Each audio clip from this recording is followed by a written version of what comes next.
Good morning, good morning, good morning Italy. Yan po, nagluto po tayo ng tuyo.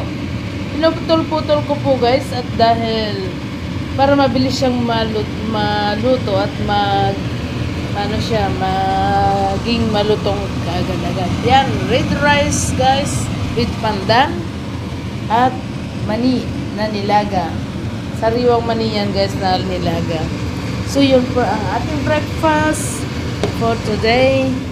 Yan, dahil nagdala tayo ng pandan. So, pandan rice ang ating rice guys ngayon. Yan, napakasarap na ating almusal guys. So, good morning guys. Good morning Italy. Good morning, good evening Philippines guys.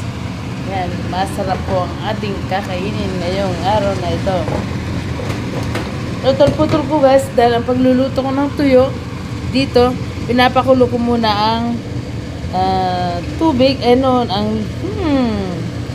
ang ating tawag dito, mantika. Tapos nilalagay natin sa labas guys para naman ganun ay hindi mabaho ang ating loob ng bahay. So yan ang ating pagkain ngayong araw na ito. So kain tayo guys. Salamat. Ang ating dessert. Yan.